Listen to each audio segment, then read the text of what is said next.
Please be seated.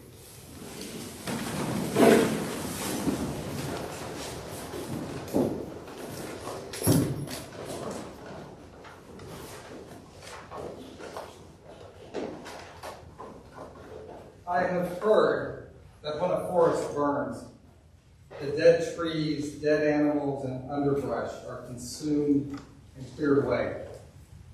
This clearing away is both a destruction and a preparation. It makes it possible for the sun again to reach the soil. And it allows the nutrients in the burned up organic material to return more quickly to the soil than they would have through the regular process of decay. And the ash is the midpoint in that movement from death to life. It's the remnant of the old that fertilizes the new. The ash is the liminal space. It's the supersaturated solution just before you tap the glass and all of the solid strip to the bottom. Today, we receive the imposition of ashes to mark the start of 40 days, during which we will commit ourselves to clearing ground for God to make something new happen. Last week, Matt Sanfilippo recounted for us the virtues of the number 12.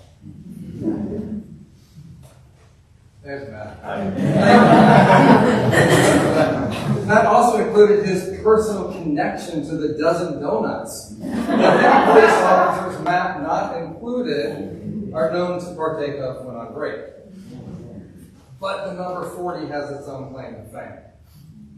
The 40 days of Lent echo the 40 days of rain that poured down on Noah and his ark, the 40 years that Israel wandered in the wilderness, the 40 days Moses spent on Mount Sinai with God, the 40 days Jesus spent battling the devil in the desert, and the 40 weeks of gestation for a human child. We enter the 40 days of Lent ready for something new to be born when Easter arrives. This particular Lent comes almost exactly 2 years after COVID-19 began shutting down schools and businesses and events, almost exactly 2 years after we began wearing masks to protect ourselves and others. We are now on the cusp of removing our masks. And it's fitting that it aligns so closely with Ash Wednesday. The masks have become a symbol of our finitude, a sign that reminds us that our human frame is vulnerable to disease and death. As we remove that sign, we replace it with another, the ashes that can know our mortality. But unlike the mask, the ashes carry remnants of life, the charred bits of fronds from last Palm Sunday. And they carry the capacity to fertilize new life. On this day, when we enact what might be the most publicly visible of all of our rituals, we read Matthew, who throws a cold towel over the whole enterprise. Beware of practicing your piety before others in order to be seen by them, for then you have no reward from your Father in heaven.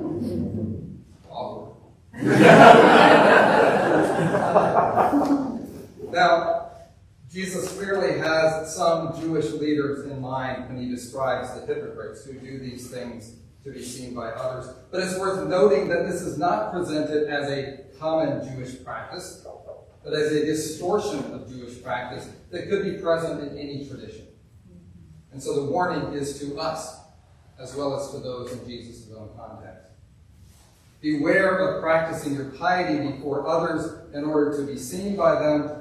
Don't sound the trumpet. Don't pray on street corners. Don't look like you are fasting, even if you are. Don't, we imagine him saying, put ashes on your head and then go to HEB.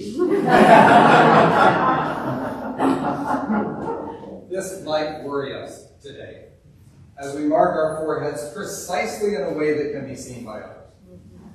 It might cause us to wring our hands a bit if, in fact, we were in a cultural setting in which being seen with ashes on your head would earn you high status or the praise of others.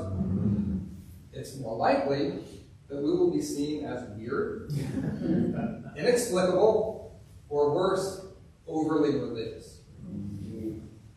But I'm intrigued by a slight distinction we might make between practicing our piety before others and practicing our piety with others. When I receive ashes here in a few minutes, I will be the only one who can't see them. The ashes on my forehead are not a sign for me. They're a sign for you. I may feel the pressure of the grit and ash on my forehead, but I can't see the cross I bear. But I can see the cross that you bear. It's the ashes of others that remind me of my own mortality.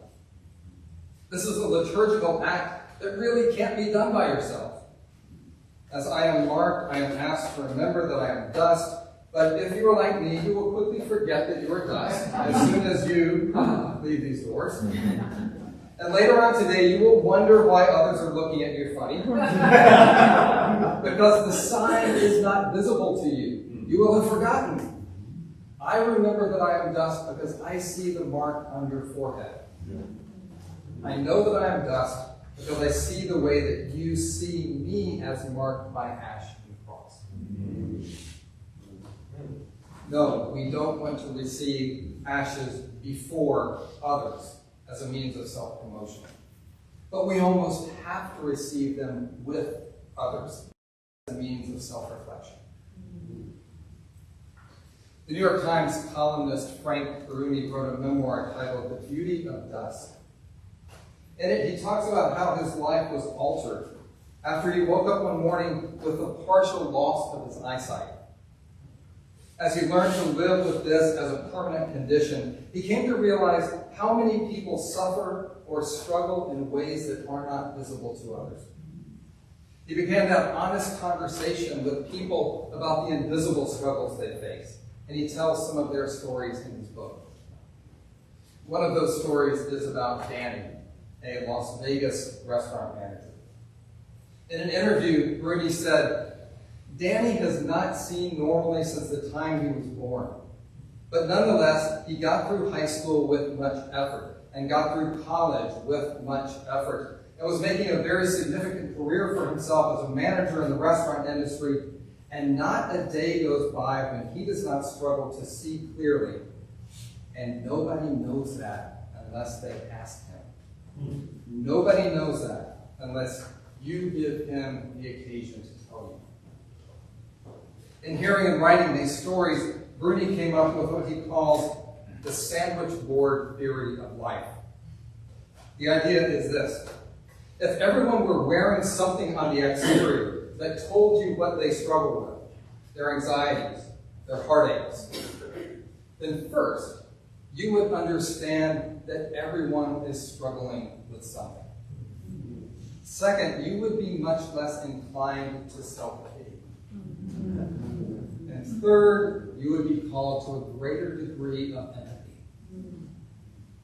I wonder if we might consider the ashes on our forehead to be our sandwich boards. And the ashes would say, finite, mortal, fallen, beloved. When we treat our ashes as Bruni's imaginary sandwich boards, we are confronted with the fact that not only is everyone struggling with something, but everyone is struggling in some way with the same thing.